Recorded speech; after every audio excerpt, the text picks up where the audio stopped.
ముఖ్యమంత్రి రేవంత్ రెడ్డి చేసిన వ్యాఖ్యలపైన పూర్తి ఎత్తున అటు మాజీ ఉద్యోగులు కావచ్చు, ప్రస్తుతం ఉన్న ఉద్యోగులు కాస్త అసంతృప్తిగానే ఉన్నారు. సో ఇది ఎగ్దారి తీసే అవకాశం ఉందంటారు?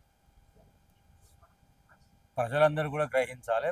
98% ఉన్న ప్రజల ముందే మీ సంగతి తేలుస్తా 2% ఉన్న ఉద్యోగ ఉపాధ్యాయ పెన్షనర్లది అని బెదిరించి భయపెట్టి బ్లాక్మెయిలింగ్ ధోరణిలో మాట్లాడతాడు ఆయన.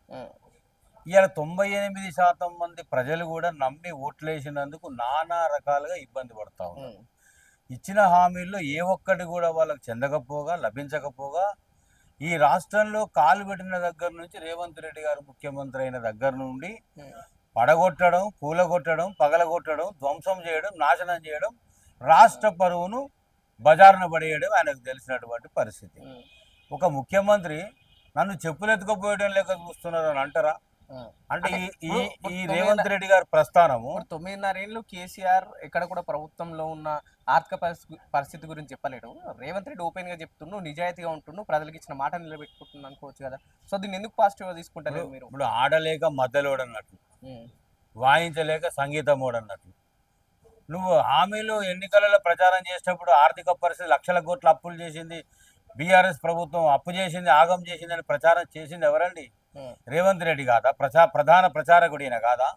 మరి ఆర్థికంగా అప్పులు లక్షల్లో ఉన్నప్పుడు ఇచ్చిన హామీలు ఎట్లా నెరవేరుస్తా అనుకున్నావు?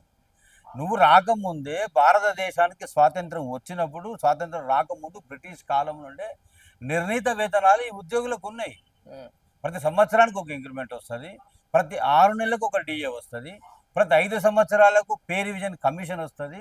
ప్రభుత్వం ఉద్యోగుల వేతలు అవన్నీ కూడా చూసి అందుకు తగినటువంటి వేతనాలు చెల్లించడం అనేది ఈ రేవంత్ రెడ్డి గారి ఇంట్లో నుంచి ఇవ్వడం లేదు, ఆయన ఒక్కడే చేయడం లేదు, అనేక మంది ముఖ్యమంత్రులు చేశారు.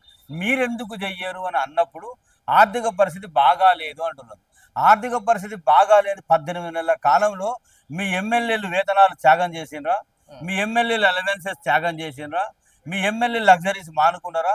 నేను ఎకానమీ క్లాసులో పోతున్నా అంటాడు ఆయన. నువ్వు ఎకానమీ క్లాసులో పోతున్నావు, బిజినెస్ క్లాసులో పోతున్నావు, ఎట్లా పోతున్నావు? తెలుగునంత అమాయకులమా మేము ఉద్యోగ ఉపాధ్యాయ పెన్షనర్స్వి? నువ్వు లగ్జరీ చేస్తావు, అన్ని రకాల విలాసాలు ఉంటాయి మీకు. అంటే షేరింగ్ ఆటోలాగా హెలికాప్టర్లు వాడతారు. రాష్ట్రం లోపల ఆర్థిక పరిస్థితి లేదు, అప్పు పుట్టట్లేదు అంటే అప్పు తెచ్చే పరిపాలన చేద్దామని అనుకున్నావా? ఒక తెలివైన ముఖ్యమంత్రి చేసేది ఏంటంటే సంపద సృష్టించడం. అసలు సంపద సృష్టించడం అనేది తెలుసా నీకు? సంపద సృష్టించి సంపద పెంచిన సంపద అందరికీ ఆయా దామాష పద్ధతిలో పంచినటువంటి వివేకవంతుడైన ముఖ్యమంత్రి ఉంటే ఈ రాష్ట్రం తెచ్చుకున్నందుకు గర్వకారణంగా ప్రజారంజకంగా ఉంటది. ఫైనల్ గా రేవంత్ రెడ్డి గారికి ఏం చెప్పదలుచుకున్నారు ఇట్లాంటి వాక్యాలు మరోసారి చేయకుండా ఉండడానికి? అయ్యా ముఖ్యమంత్రి గారు, మీరు ఒక్కసారి కాదు, ఇది 4వోసారి 5వసారి మాట్లాడుతున్నారు. ఏమని ఉన్న దాంట్లో సరిపెట్టుకోవాలి, మీకు ఏమీ రావు, మీరు అడగొద్దు. మీ డిఏలు అడిగినా, మీ పిఆర్సీ అడిగినా, మీ పదోన్నతులు అడిగినా, మీరు ఏ రకమైన సమస్య అడిగినా మీ ప్రయోజనాలు చేకూర్చడానికి నా పాలన లేదు, నా ప్రభుత్వం లేదు. ఉద్యోగ ఉపాధ్యాయ నిరుద్యోగ పెన్షనర్స్ వ్యతిరేక పాలనే నాది అని మీరు చెప్పదలుచుకున్నారా? ఆ రకంగా చెప్పినప్పుడు మేము ఒక ప్రశ్న వేస్తున్నాం.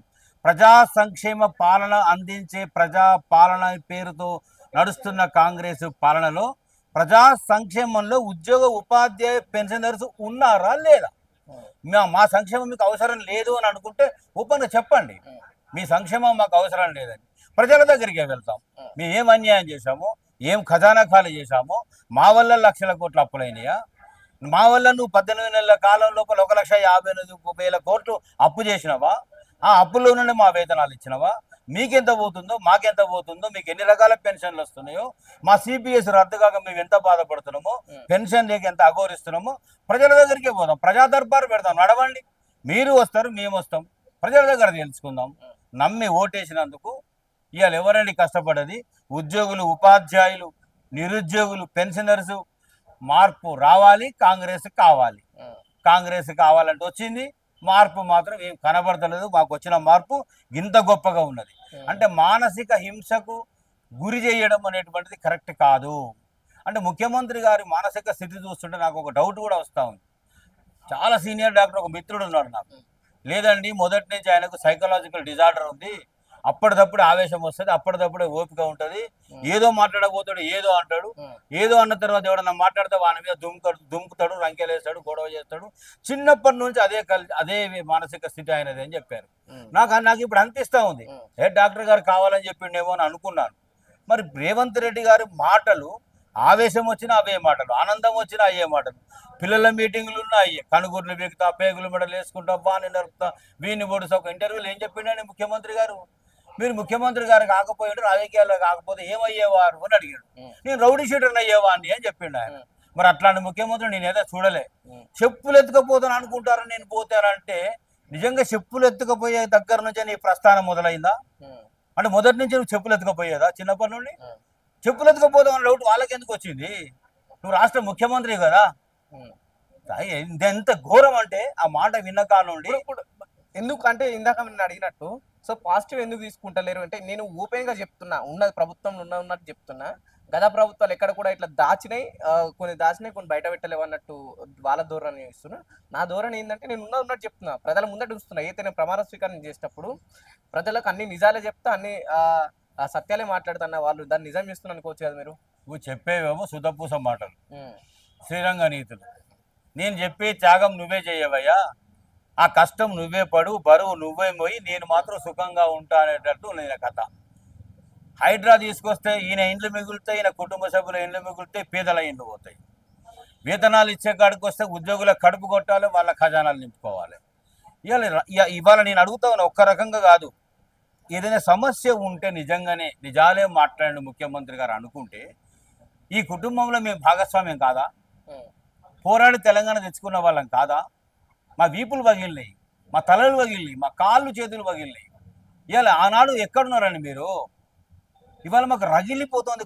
ఆవేశం, బాధ ఎందుకు వస్తూ ఉందంటే, పోరాడి తెచ్చుకున్న తెలంగాణ రాష్ట్రంలో ఉద్యోగులకు కడుపు నిండా మొదటి పిఆర్సీ ఇచ్చిన రాష్ట్ర మాజీ ముఖ్యమంత్రి కల్వకుంట్ల చంద్రశేఖరరావు గారిని మేము కలిసినప్పుడు ఒకటే మాట చెప్పారు. ఆర్థిక పరిస్థితి 72,000 కోట్ల అప్పు ఉంది ఈ రాష్ట్రంలో, తెలంగాణ రాష్ట్రంలో. కొత్త సంసారం మొదలు పెట్టుకున్నాం, ఎక్కడి నుంచి ఏమొస్తుందో తెలియదు. అయినా కూడా మీ కడుపు నిండా నేను పిఆర్సీ ఇస్తా, మీరు క్షేమంగా ఉంటేనే నా పరిపాలన క్షేమంగా ఉంటుంది. ఈ పథకాలన్నీ కూడా ప్రజలకు చేరేసేది మీరే, మీరు బాగుండాలి, మీరు బాగుంటేనే మేము బాగుంటాము అనే మాట చెప్పి 43% ఫిట్మెంట్ ఇచ్చినటువంటి మనసున్న మహారాజు ఇవాళ చంద్రశేఖరరావు గారు. రెండో పిఆర్సీ, కరోనా వచ్చింది, ఆదాయం దెబ్బతిన్నది, అనేక రకాల ఇబ్బందులు ఉన్నాయి, అయినా కూడా 30% ఫిట్మెంట్ ఇచ్చాడు. We are proudly we can say that. ఇవాళ 9.5 సంవత్సరాల కాలంలో 73% ఫిట్మెంట్ పిఆర్సీ ఇచ్చినటువంటి మనసున్న మహారాజు కేసీఆర్ గారు, అందులో ఎలాంటి సందేహం లేదు.